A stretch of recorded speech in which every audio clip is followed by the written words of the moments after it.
Hello les amis, j'espère que vous allez bien. Aujourd'hui, on se retrouve pour une toute nouvelle vidéo ici sur la chaîne concernant la phlébite ou ce qu'on appelle la TVP, thrombose veineuse profonde.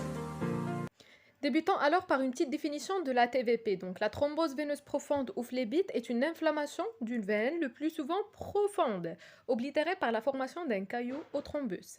Ce caillot obstrue totalement ou partiellement la lumière de la veine.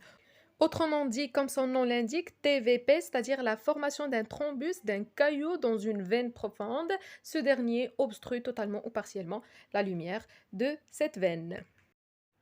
Parlons maintenant des facteurs qui favorisent la phlébite. On a en premier lieu la stase veineuse, qui peut être due à un alitement prolongé, à une immobilisation, voire une chirurgie, une pose de plâtre ou un long voyage. En deuxième lieu, on a ce qu'on appelle l'hypercoagulabilité, c'est-à-dire une modification dans la coagulation du sang. Et on a en troisième lieu les lésions pariétales. Maintenant, on va voir les signes cliniques de la phlébite. Et le maître symptôme qu'il faut garder toujours en tête de cette TVP, c'est la dissociation pouls-température. C'est-à-dire, lorsqu'on a une augmentation de pouls, la température reste normale ou vice-versa. C'est-à-dire, lorsqu'on a une augmentation de la température, le pouls est normal. On a aussi les trois signes d'inflammation puisque la TVP c'est une inflammation. On a des douleurs, chaleur et rougeur au membre inférieur, pesanteur du mollet ou un engourdissement, diminution du ballottement de mollet et le signe de Omen, c'est-à-dire des douleurs provoquées à la dorsiflexion. Alors, la grande complication de la TVP ou ce qu'on appelle la phlébite, c'est l'embolie pulmonaire, c'est-à-dire la migration de ce thrombus vers les artères pulmonaires, ce qui va provoquer directement un infarctus pulmonaire.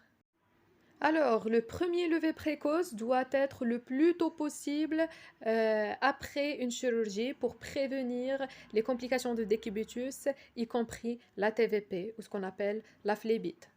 Veuillez aussi à la mobilisation des patients, quelle que soit une mobilisation active ou passive, c'est-à-dire dans le lit du patient, les contentions des membres, c'est très important, et bien sûr l'administration des anticoagulants à visée préventive.